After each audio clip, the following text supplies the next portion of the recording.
Good evening, Makgarebe Mahikeng community. My name is Dr. Faith Mashele. I'm co-founder of Makgarebe Mahikeng.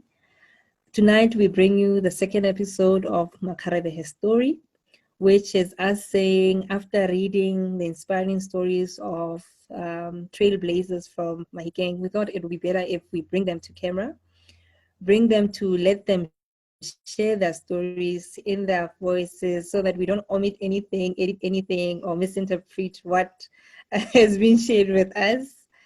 And tonight we tried to have a live session, and we want to apologize for not being able to get to that.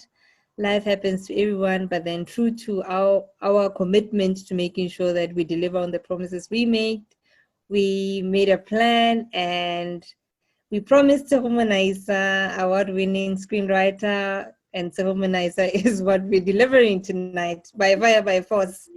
So it's such a pleasure. Woohoo! It's such a pleasure to have this wonderful lady. Tshego, good evening. How are you? Good evening. It's so great to be here. I am so glad to be on your platform. I have admired your work. You and Amantle do amazing work with the Makgarebe Mahikeng movement.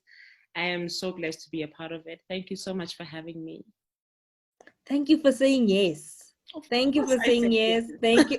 Thank you for making the time. Yeah. And for those who don't know who this powerhouse is, let me do the right thing and read her profile, just to give you a taste of who we're talking to tonight.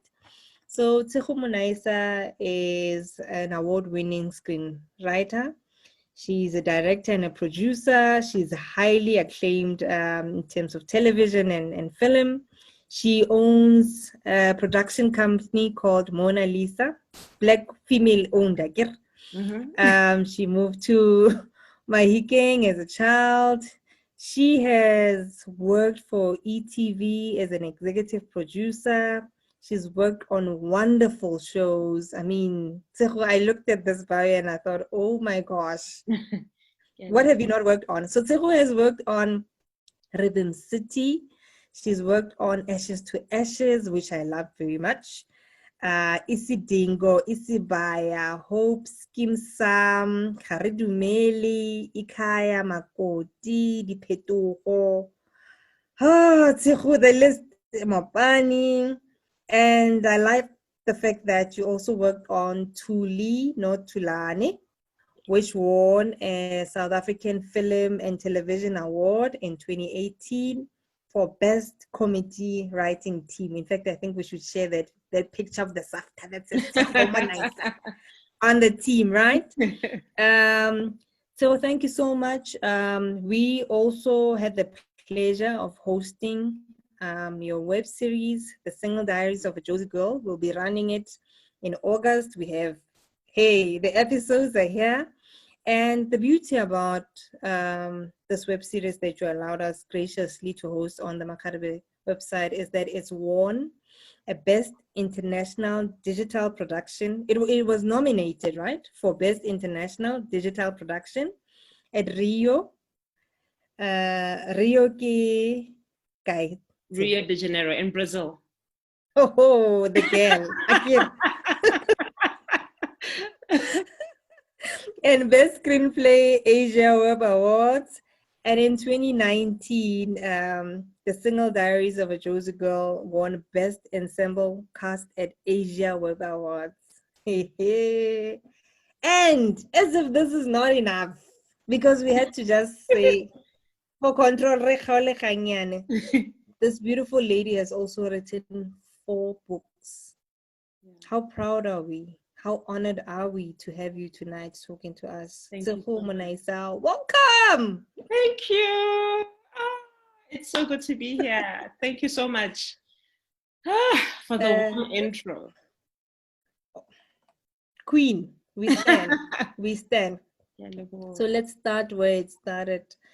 Take us through to your childhood. So you say you were going to sing and then you moved to Mahikeng. And maybe before you even get to this, people always argue, yeah, Makgarebe Mahikeng Kaitira again. And I always say, we say with Amantle that Makgarebe is somebody who khatile mabala.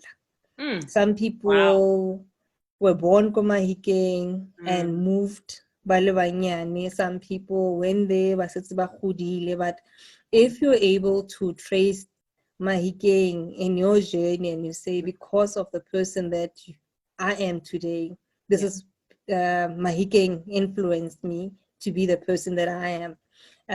That meets criteria. And remember, this is our criteria. Nobody can argue, Leron. Come This is on. our criteria. When we say Mahikeng, we're saying, if you use the resources,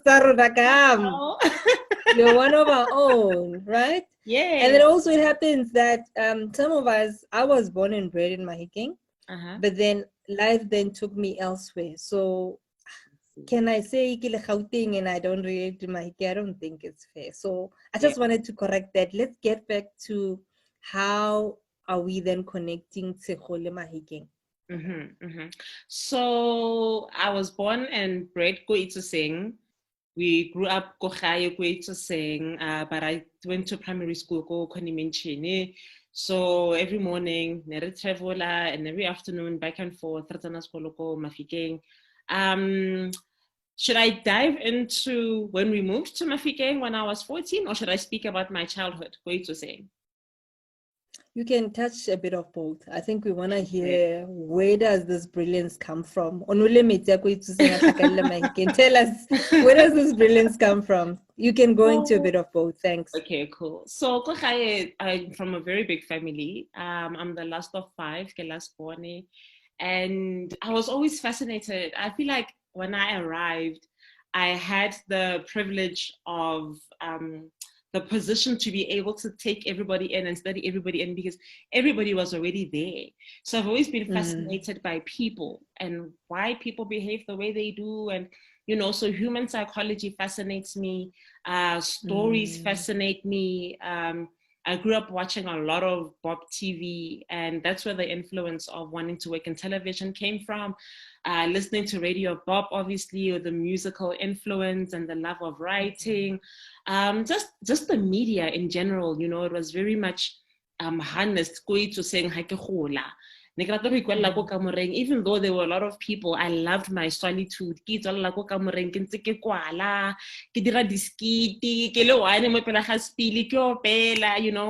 I've always been very imaginative, and so that's where my love for stories came from. I used to read a lot when I was young. My mom was a teacher before when my dad married her. She was born go Alex Gauteng, and then they moved to Soweto. Go Soweto, she was a Form 1 English teacher, go Orlando West High. And she taught people like Bomaralo, she taught Hot Sticks Mabuse, Sipo Sticks Mabuse, she taught Tokyo Sohwale Form 1 English. Wow. And my dad in a principal ya go Tsolopele High. So there was always books, there was always, something to just read and, get lost in. And so that's where the love for reading came from, the love for TV and media. And then Harufurukhala Mafikeng in 95, I was 14 years old. And by that time, I want to work in TV. I want to be an executive producer. Because I remember this one time, a very distinct memory, TV room, TV. And I always wondered, what's TV? But I always wanted to figure that out. TV. And I would look like, how does this work? And then the one time, I one of the credits, the executive producer, and I was like, that's it. That's what I'm going to do. I don't know what that person does, but that's where I'm going. And I always had a dream to be a published author by the age of 30. And by God's grace, it just, it happened. My first book was published a month after I turned 30. So I was just like, very blessed by that. Before we even get to publishing at 30, I want to walk this journey with this young girl that sees executive producer and says, this is what I want to become. Yeah. So you're now in let's take it maybe to high school. Now we're deciding, what do I want to study? At that time, are you already thinking TV, or what are your career choices at the time, or what are you dreaming about becoming at the time? actually wanted to be a presenter. That was my dream. I was like, if I can start presenting and then I can then I'll go to producing, but it didn't quite work out that way. I've always loved drama. I've always loved performing, being on stage. So go Isa, thank goodness, finally like a very strong drama arts and culture facet go skolong. So Nereta the V show. My friends and I won the V show twice. Shout out to the team. Come on, Mellow Yellow. Nikki, I entered Miss Isa, so studying Goskolong, my choices were always determined by like things that I love. English, Hokwala, history, again, Hokwala. I did biology, the usual suspects. Maths, Afrikaans, all of those. But thankfully, like my high schooling was a little bit tricky because I've always known what I wanted to do. And it was always difficult finding my way around it in high school. I'm like, but I know what I want to do with my life. Why do I have to do this, And so, yeah, there were some subjects that I was just like, do I really have to? Like biology, maths, I really, And then maths, is it really going to take me where I want to go? For the who? Why, And then in matric, actually, I managed to convince my parents for to get maths. And I did typing. And that was like, nobody quits maths for typing. And I was like, I want to be a writer. I need to know how to work that keyboard, And wow, that's exactly what happened. And my mom was like, I think, like I said, being the last of five, never like be there. They were like, the last born. The last born. Fine, it's a dating. No, the last born get away with murder. And Nalia Mantle will always say we were raised by different parents. Same mother, Mary. She was so different. Mantle Nasa Shapi, there's so many things that. No, if I were to describe how I was raised, Lila's born, I can totally relate to that. Yeah. So now you then take on typing, and then I think you went to Boston to study media. Yes, I was in Boston Media House. That's when I came to Joburg in 2000, and I did TV production and PR. So it was very clear now that this is where you're going. And how do you then jump into, what is your first big break into Go TV? So I graduated to 2003. And in 2004, I wrote a proposal to SABC because they used to have these briefs and they would say, we're looking for these types of dramas or content. And I applied the first time and they rejected me. And I said, I'm going back, and I submitted again the following year and they rejected me again. But this time, But this time they said, we've got these workshops called CDIVA workshops. We're working with first-time producers who are working with more experienced producers, directors, and script editors. So now you're going to come and join and be one of the trainee script editors. And this is 2006. This is when they were doing Bo Society. In Taba, they were doing like a lot of movies or a lot of these When We Were Black miniseries that became so wildly popular. And when you look back, you're like, this was my first big break working on stuff like this, like Izingane Zobaba. You just look back and you're like, wow, like just the opportunity was such a big opportunity for the industry, I think, at the time, because they were really developing stories that speak to us as a people. And they were training newbies, they were training script editors to come and join the industry. Because from being a trainee script editor, that's when I joined SABC as a commissioning editor. And so my career started growing from there. I'm getting goosebumps when you talk about, I feel like sometimes you have to be at the right place at the right time. Because I can only imagine the experience that you get at that time when the world is saying it's okay to tell our stories, and you get to work with the best. Some people might think this is too small, but look at you today. And this is the importance. Today. What would you say? You can go on. Sorry, the importance of? the importance of seeing our stories on screen, because ha ke gola ne ke shebella bo in living color, living single. That's why I wanted to work in TV, because I was able to see my representation on television. And so when you start working in the industry and you see yourself and you see other people that you know on the screen, I can only imagine what it's doing for the next generation, you know?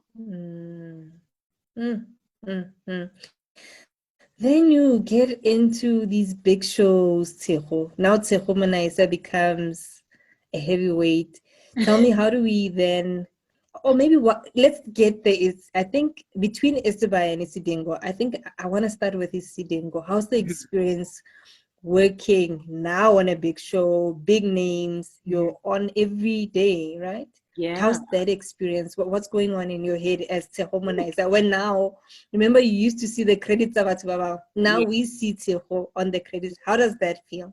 Yeah, so my experience with Isidingo started when I was at SABC as a commissioning editor in 2008 and 9. And then I left my job in 2010 to freelance. Fast forward to 2017, I'm now in the writing room for Isidingo. And it was such a learning experience for me. I always take everything like a lesson. It was surreal. But when you're doing the work, you're just doing the work. You're not thinking about the impact, or you're not thinking, my name is on the credits. All you want to do is just deliver a good storyline or deliver a good script, you know? And so, yeah, I was there for 5 months. It's a very, very tough skill to learn and write. And like you say, it's on every day, the machine. So you need to, you know, jump on and be focused, and this is what you're doing. And yeah, it was a great learning experience. I learned a lot. Go Isidingo. And what does it take to keep that momentum going? I'm thinking about, there's one of my favorite people, Baba writers, is Shonda Rhimes. Yes. And I'm not saying that because, you know, I'm saying that because of the book. I just fell in love with her. And she talks about being a titan. Yeah. What does a titan do? How does Tshego, what do you drink? How do you keep yourself grounded and centered in this whole big, it's big names that I read. So how does Tshego stay grounded and just go back to being impact? You spoke about having impact. How do you go back? A lot of support. I was very lucky to have my mom come and stay with me for 2 years when I started freelancing in 2016 and 17 and 18. 3 years, yes. 2 years going on 3 years. That support is incredible. To be able to say, guys, get a deadline, and everybody understands what that means. You know, it's just, no, you can't do it without support. And friends, definitely. I have a very good friend in the industry who's also a writer, script editor, and you just need to vent sometimes to somebody who understands what you're going through. Because at the end of the day, there's life. Life happens, you know, there's other issues that affect you, and you need to be able to just pick up the phone and say, this is what I'm going through. I'm stressed, Lara. So that support is incredibly helpful. It really, really goes a long way. Yeah, you can't do it without support. I like what you're saying, and I'll tell you why. Usually people would see you and think, you know, this is easy.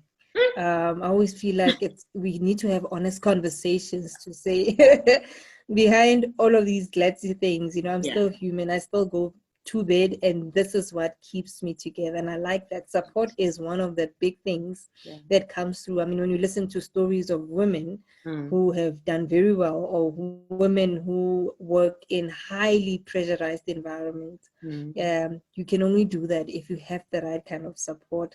I like the mentioning of a circle, of saying people who understand what you go through, so that you can say, look, today this is what happened, and we're able to then reset and go back. I like that. Absolutely. So now you do Isidingo, and then tell us about Isibai. I don't I need to be clear. I guess I need that much. But then how is that experience? I mean, popular, the right time. always on the lips. Isiba ke ena lebo okay, let me not show tell me. Nomzamo Mbatha, yes. Yeah, Jessica. And the other guy is Zdumo. Zdumo Mchali. Yes. Crush. Really? Yes. How is that experience? Right. I think, not crush in that sense, but crush in, remember, as Dumo came through a competition. Yes. Early in Itana, I think after Selima Tunes. Yes. It was class act. So I followed him from then. Yeah. Week after week, seeing him. And when he finally won, I thought, oh my gosh, this guy. And fast forward to today. Yeah. It's a good story. I love the comeback kid. It's always nice just to watch people just become bigger than what it looked like initially. So that's why I call him Crush. I think I like his work ethic from there. So how is that experience working? And Nomzamo, oh my gosh. Yeah. Nomzamo spoke this weekend at an agenda summit. Listening to that lady speak all the time, you realize there's always something bigger is waiting. So how's that experience? Recording. Nekebala on Amantle's wall on Facebook, she listed like 10 things that she took away from that experience. I was like blown away. Nomzamo was amazing. She's amazing. But working in the writer's room, pressure cooker. You have to all the time come up with stories. We're always brainstorming what's the next big storyline, especially go Inspire, because that's Mzansi Magic. Mzansi Magic is a commercial station. I think SABC has the luxury of relying on, telling wholesome stories for the nation that are nation building and uplifting. But go Mzansi Magic, it's multi-choice, it's a commercial broadcaster. You have to constantly tell stories that are going to have eyeballs, And so being in the writing room, Go Isibaya, was a pressure cooker. It was my first time writing on a soapy, Go Isibaya. It was very tough. And it didn't end so well for me. I got fired from that. But yeah, that was also like a nice big lesson.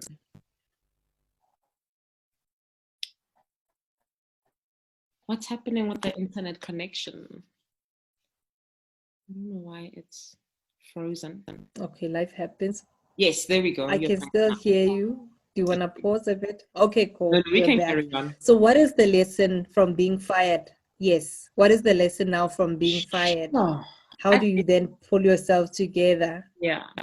I think because it's a freelancing industry, it's very unstable, really. That's just the nature of being a freelancer. It taught me to have foresight. Like, yes, this thing, but always prepare for the future. It's pretty much like lockdown, if you think about it, that things are going to happen that you haven't planned for. So do yourself a favor and plan for the future. And don't just rely on the here and now.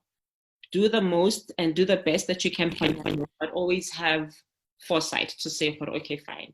Plan ahead, be responsible, kachelete, and things like that. And yeah.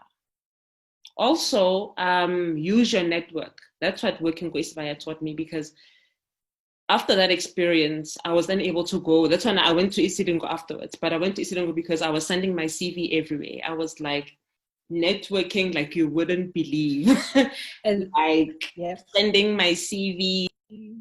Are we back? We're back. We're back. Yes. Okay, good. Okay. I like what you're saying about network. Yeah. You're still okay. I like what you're saying about network. So this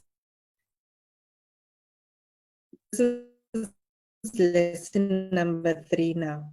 That you give. Still haven't touched the books. Can we then fast forward to this moment where now Gesafta, who the red carpet, who the nomination, and then what the winner is? Can we just go back to that moment? And we weren't even there. So because we work for the production company that's nominated, the producers go. So the producers called me. She's like, wait, what? I was it was just crazy. Like, Ratabile from Burnt Onion, they're the ones who did the film Seriously Single Honyano. So we did that sitcom Lebone, and she called me and she's like, what? Okay. I was super excited because you work so hard and you don't even stop to think, this is what I've been working on. You just keep going and keep going and keep going. And so when we get an accolade, it's like, wow, so somebody out there is watching, like what I do actually matters, you know, because when you're in it, you're in it. You're just working. You're just, you know, you're doing your job, you're focused, you're meeting your deadlines. And then suddenly they say you won. You're like, wow, okay. It really starts to sink in. Okay, something is happening, you know? And, you know, so when I saw the picture of this after and I saw your name, it's one thing to see people how I lift us. So it's another thing when you see actually Tshego Monaisa. This thing is gold. That's the thing. Yeah. It is I got goosebumps, and it must be a nice feeling. So take me to, in fact, I wanted to talk about how there's a saying that people get recognized in public for what they've been practicing in private. So you do, I like how you say you do the work. You don't even realize that your work, this is good work, or the quality of the work and the impact of your work, until somebody says, hang on, have you noticed Tshego Monaisa? Now fast forward to how you get into Asia, Brazil. I want to get to the meat. That's yeah. So after I left ETV in 2015, I started my production company, Mona Lisa Productions. And if anything, and I've been applying for funding repeatedly on different projects, trying to get funding to produce content through my production company. It had been 7 years. Even when I was still going ETV, I was still applying for funding because I was always thinking of ways of diversifying and getting multiple income streams and whatnot. And that was my exit strategy, actually, but it didn't work out. And then eventually in 2017, that's when the funding for the web series was approved. And are you still there? I'm here. Okay, I wanted to allow you to come back. So you talk about now studying Mona Lisa production. You're talking about funding and just starting as an entrepreneur because you want to. I like that's now nugget number 4. You say So it's after 7 years, you start this company. What happens then? Yeah. So then eventually I got the funding to do a web series, which coincidentally was. How did you get the funding? Oh, NFVF, the National Film and Video Foundation. So this is an application process? Yes. Okay, great.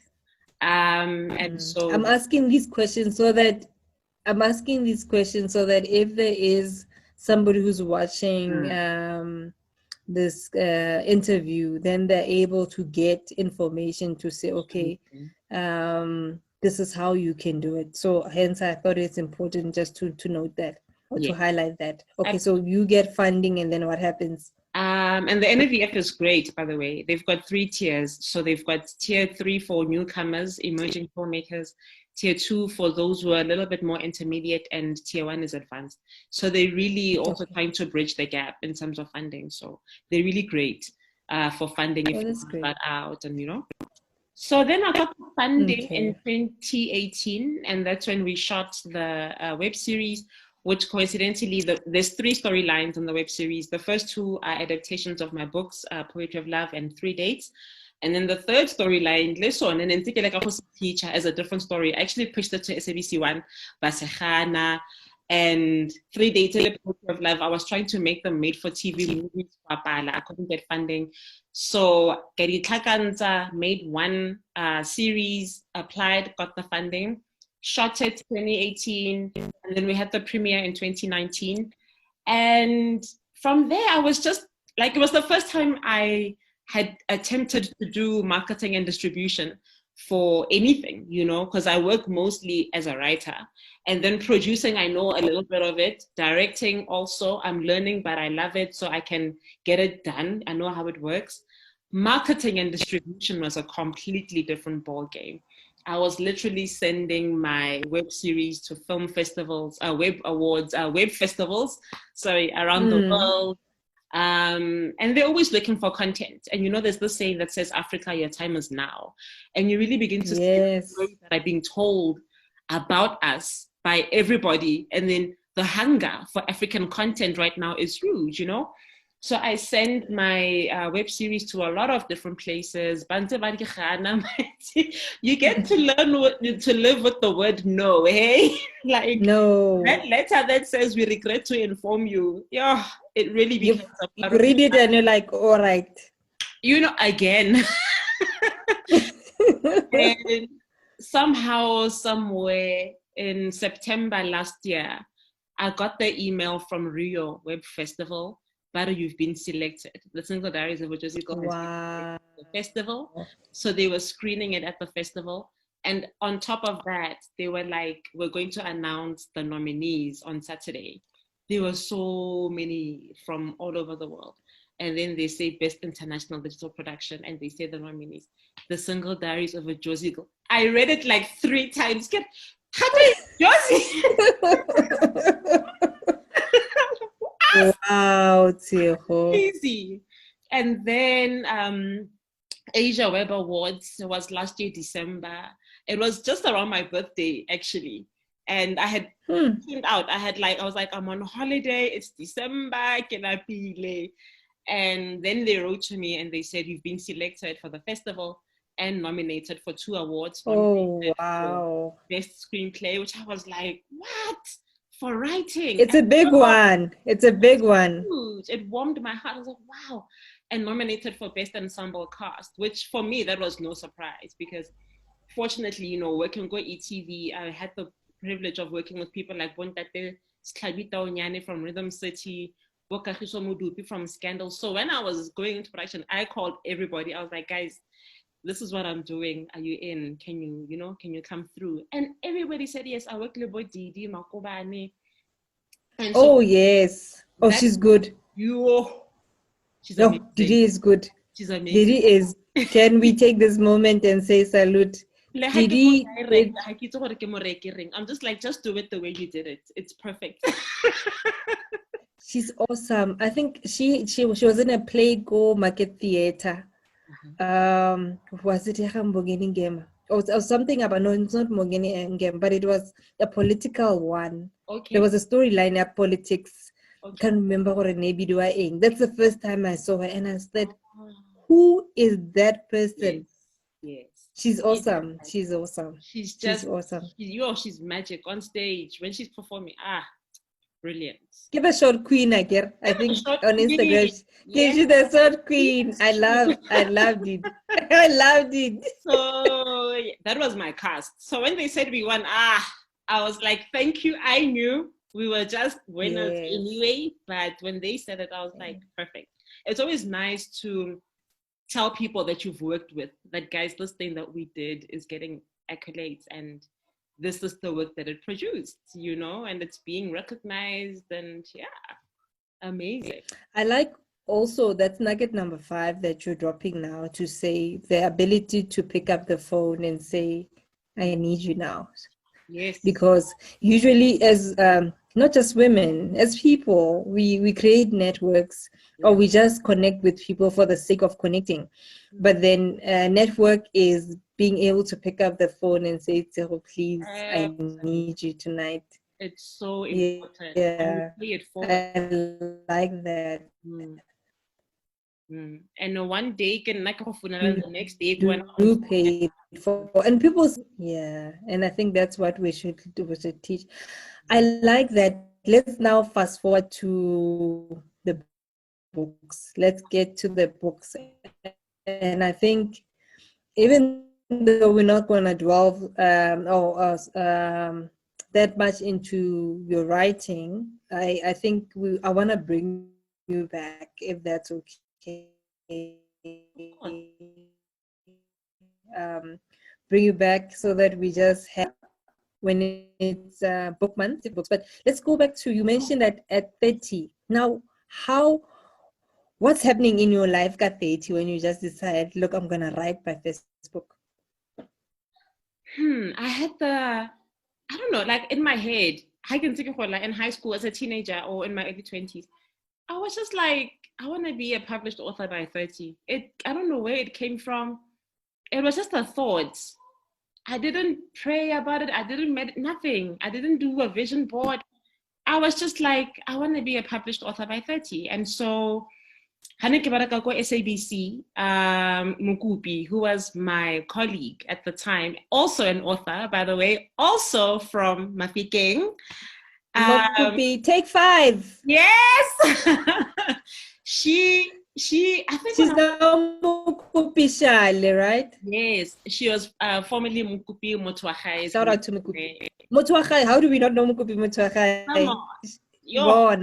Come on. Yes. Yes. I think Gwenetta researched for her mom, and then she said to me, because I was always at SABC, I was so miserable. I was always like, I want to write. I should be writing. Like everybody knew that I wanted to be a writer. And so the one time Mukupi got some information about a publishing company in Cape Town, and they had sent her a brief. They were looking for young Black writers to write stories, love stories in an urban setting. And she was like, she literally gave me that that copy from the printer.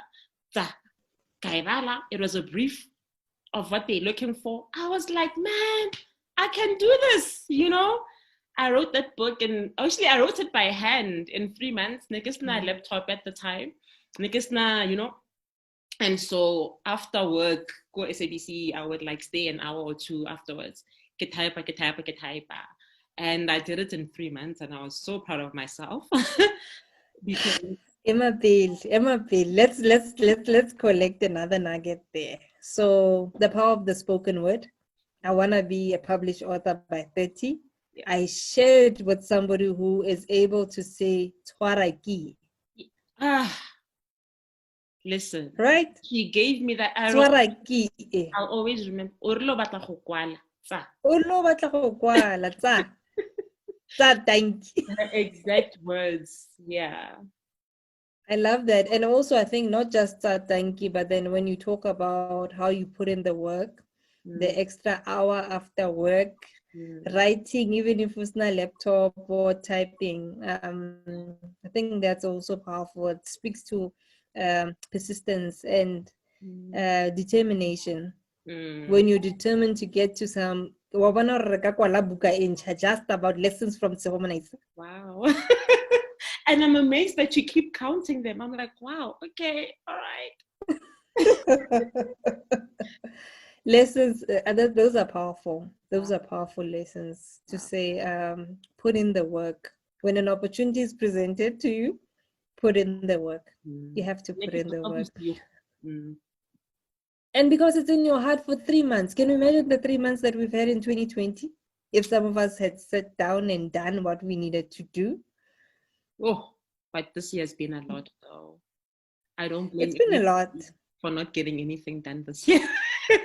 If all you've had to do is hold yourself together, then you have done well. This year has been, a test of it. The first few weeks, I could feel myself going down. Yeah. But this is not about me. This interview is not about me. Let's go back to this amazing girl who writes in 3 months, and then you type, and then now buka itswile. That was the first and last time, by the way. I tried repeating that 3-month wonder. There was magic there. Again, you know? And then I submitted the book, and then they wrote back and said, listen, we've got a few notes for you. Implement the notes. After implementing their notes, I became like Three Sisters, which was my 3rd book. Three Sisters was a heavy book. It's about abuse, women who face abuse in relationships. And I was like, this thing is very heavy, you know. Like 3 dates in September 2010. And yeah, that's when I had heard they were going to publish Poetry of Love in January 2011. So I was like, okay, fine. Started writing 3 dates. When Poetry of Love came out in January 2011, I was not ready for the amount of like compliments that came my way. And it went to my head, you know, and for a long time, I wasn't able to write 3 dates because for me, anyway, I need to silence everything. I need to be focused on this thing. And because of all the compliments, I was like, yeah, woohoo, you know? And so 3 dates took 2 years to finish. And I was kind of like 3 sisters, 3 dates. So I had to go back to 3 sisters now, which was then released in 2015. What do I say? So now we are go book number 4, which I am gonna get a copy of. I'm excited. Tell us a bit about the title first. Yeah, so it's the Poetry of Love, and then 3 dates, and then 3 dates, and then 3 sisters. Yes. And then Somersault in the Hailstorm. What is it called? The other 4. Somersault in the Hailstorm. Yeah. How do you somersault in a hailstorm? What were you trying to say, Mar? What's happening here? I've been waiting for the somersault ki tambul batong. Tambul, yeah. Ki tambul, what tambul? O tambula yang khona le setsua-tsue. Let me or ke setsokotsane. Ke setsokotsane. Ha se sefako. Ha pula ena ka sefako. Yeah. Yo. Ha, o ka stambole pula ena ka sefako khona. But it's a metaphor for life, right? Like whatever it life is. It's 2020. Yeah. This is we are borrowing from foresight. This is foresight. We've all felt like Ratambula. By fire, by force. Get the brick fall one way. One way, Papa. So, yeah. Yeah, I'd been writing that book since ETV. 2013, I think I started it. And before I move on to Somersault, I just want to say that I finished writing 3 sisters. I was 7 months pregnant. I give it 3 sisters because I knew that if I don't finish this thing and my child is born, it's never going to get finished. So then Somersault in the Hailstorm. Superwoman. I don't know. Just, I don't know. Anyway. Take it and run. Not everybody can do that. Okay. Thank you. Okay. So the title for this book came to me after I was fired from Isibaya. It was December. My niece always comes to visit me at December holidays. And we were just chatting. And then and it started, and then she started doing the somersaults just out of nowhere, you know. And I'm like, yo, teach me how, because like she does it perfectly, like the body aligns, and then you just. I'm like, but how do you trust your hands? How do you trust your body weight on all your hands and throw yourself up in the air like that? She's like, no, man, you just, and she was so graceful, you know, you just, and then it started hailing out of nowhere. You know those Joburg storms, thunderstorms in December that come out of nowhere. And so that moment was profound for me because I was like, I love Sefako. Like I'm very drawn to nature anyway. So give me a sunset, give me a sunrise, give me the beach, give me Sefako, give me hail, you know, just like, And so I was like, wow, what a beautiful moment. 1 minute. Give me a sign. Yeah. Send me a sign. Absolutely, you know? The next thing you have to run for cover. And I was like, somersaults in the hailstorm. Because at that point, I had also become aware of like my depression, like not a depression that I was aware of. And so there's a character in the book who sort of tackles that element. And the thing of us as Basadi is that we go through so much. Yes, we're talking about all these things I've done, but we haven't mentioned the fact that at the same time, I'm battling this depression, you know? And so somersaults in the hailstorm, I had just been fired from Isibaya. I was worried about my future. And yet we took a moment, and then it started pouring with rain, with hail.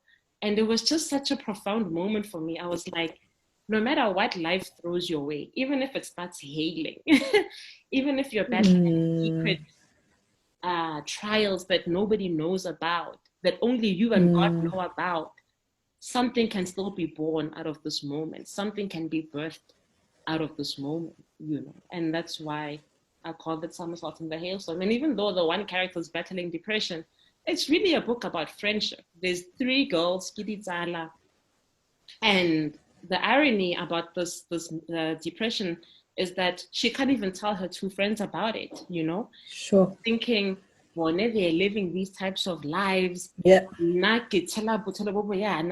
Can I really open up? And so it really is about a journey of like how friendship evolves. They're going through their own thing. And I was about to say that. I was about to tap into that to say sometimes we assume. Remember how I always say, just because I look like I'm well put together, you don't know. Exactly. You do not know what happens, the demons that I battle when I go to bed. Yeah. Or you don't know what I wake up to, and you don't know what I am in. But then promise me one thing, that you come back in September. Promise me that we're going to do a reading of the somersaults. Promise me that we just delve into that. And maybe just for tonight, what are some of the rituals that helped you to I assume that, I mean, look at you now. I assume that you've been able to go over that hurdle. What are some of the rituals that have kept you going forward and not necessarily into that space? How have you been able to manage surviving depression? Now I'll talk it about surviving depression. Therapy. Finally admitting to myself that I need to speak to somebody about it, because I from 2010. I only went for 2018. Because they keep okay, I know how to handle this, maneuver around it. Like I said, I love nature. So if I can be around nature, it must be quiet. The house must have lots of light. You know, it must smell good, it must look good, it must be clean. I was able to sort of, you know, listen to music. Music was it's still a very big, powerful part of my life. But then in 2018, that's when I lost my brother, Aldrin. And there was just so much going on in my personal life, in my work life, that ultimately it was just a matter of like, no, now I need to speak to someone. I can't carry on. And grief has been a big part of my life, and just being able to open up, you know, to somebody and say, this is what I've been through. And but when I went to therapy, she gave me such simple coping tools. They seem simple, but they're very powerful. She was like, take a break. How often do you eat in a day? She said to me, write down, you must eat 6 times a day. And next time, every time, you know, just like robala. And I wasn't even sleeping, I had insomnia. And so it helped me sleep better, exercise, you know. It sounds like such simple, it sounds obvious. So, you just repeat that. So you spoke about eating well, exercising. You spoke about which other thing? So therapy is at the top of, and horobala. That's what you said. Because you know, because I had insomnia, I wasn't able to sleep. And so after eating a well-balanced diet, I slept like a baby. And it seems so obvious, but it's like self-care. You know, it's what they call self-care. Oh, And she said to love me, that. my laptop, because for me, it was an outlet. You know, It my is a frustration. form of escaping. You're escaping reality. Exactly. And she was like, this is not healthy. Like, you need to live your life instead of running away. You need to face the things you're going through and just take a moment for yourself, you know? And it's something that I live by to this day. I'm unapologetic about my time and how I spend my time. If it means I must just go retail therapy, you know, for an hour, that's what I do. If it means I drop everything and I go for a walk, it does all the things that you need in your system, in your mind, you know. I like that, and perhaps that is also a powerful way just to just pause to say self-care. That's the nugget that you're sharing with us now, to say yes, Asia, yes, Brazil, yes, all of these things that are happening in my life, but if I don't take care of the source, if I don't care of the same generator, And then I'm compromising the whole thing. And play, like like that. Just play, for goodness sake. Serious, laugh, you know, find fun in silly things, just, you know. And it's not always easy. I remember my mother could not understand and because my mother and it's not easy to say to somebody who's depressed, laugh.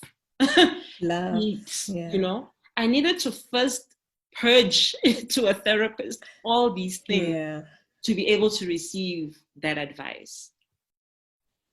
And thank you for opening up and sharing that part of your life, because not many people are able, you know, we always want to just put the good side. I mean, in the age of Instagram, Facebook, it's always the good side that comes out first. But thank you for that. You're welcome. You're very, very welcome. As a way to wrap up, now that we've reflected and we've walked through go into saying, you know, been fired, how do we then sum up all of this? What is the biggest learning, and what is the takeaway from for Makgarebe or whoever happens to watch this video? Because I always say it's not just the Makgarebe or Makau, there's the friends of Makgarebe. There are a lot of people. In fact, it's been amazing how content there is even followed by people who are not necessarily from Mahikeng.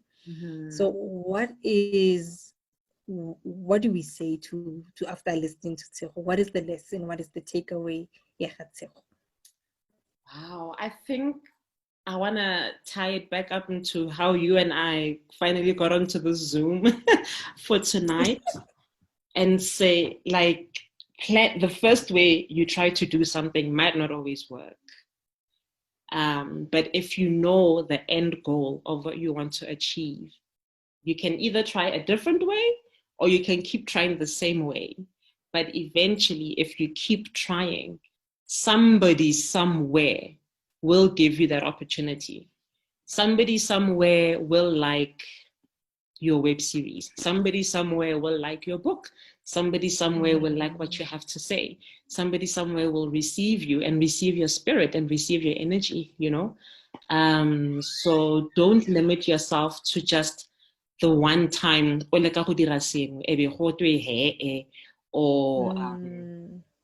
you know, we don't have what you're looking for right now. And of course, this speaks to professionalism and it speaks to your career choices. But if you really believe in something and you know in your heart of hearts that, man, I think I can do this thing, then do it. My goodness, do it. Like, the world is waiting for your story. The world is waiting for your voice, you know. I'm always keen to hear and see what other people are doing. Like, it doesn't end with just one person. And ha se gore o mongwe special o phala o mongwe ka sepe, like anybody can do what they put their mind to. And even if it doesn't work the first time, I think that's my takeaway from me and you having this conversation tonight. It didn't work as a live on Facebook. It didn't work, you know, maybe Zoom, multiple interruptions, but eventually here we are having the conversation because we allowed for the mistakes to happen and we allowed for us to see, okay, fine, that's not working. I guess is what I'm saying.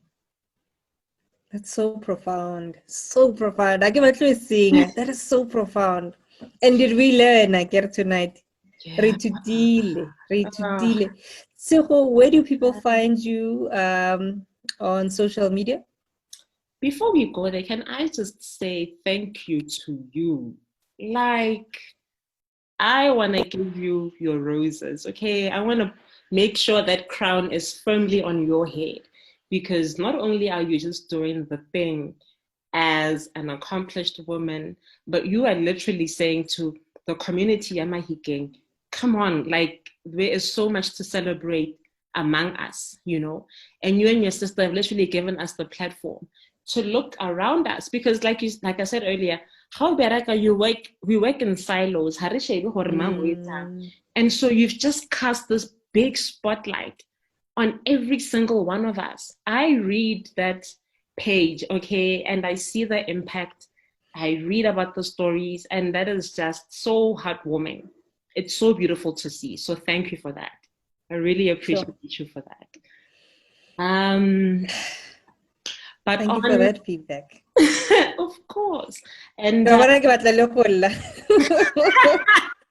I say about tears? They are more than welcome. Tears are. I love tears. But social media, I'm on Instagram, Tshego Monaisa. On Facebook, Tshego Monaisa. On Black King Twitter. Twitter. Black Twitter. I just took a left. It's Black Lesotho. It's BLK_Lesotho on Twitter. Black Lesotho. Yes. That would be me. Okay, I'm gonna follow Black Lesotho. Black Lesotho, Tshego Monaisa. It's such an honor having this conversation. Oh, it's been amazing. Such an honor to have had this conversation. Like you said, if it doesn't work the first time, keep trying. We're a true testament to how when you keep trying with an end goal in mind, you know that you will get to the end. And look at us now, being able to bring the interview that we promised today. Thank you. We made it. We made it. Thank you so much. Have a good evening. You too. Let's just sit back. Let's just sit back and allow and let's see where this goes. This is this so much. Probably the beginning of many things. Absolutely. The beginning of many things. I believe that. Thank you so much. Good night to Black Lesotho. Thank you so much. Have an awesome evening. Good night. Thank you. And that's how we wrap it up with award-winning Tshego Monaisa. Thank you so much, Makgarebe. You know the last thing we always say, oh, good night. Thank you so much. Good night. Bye. Bye.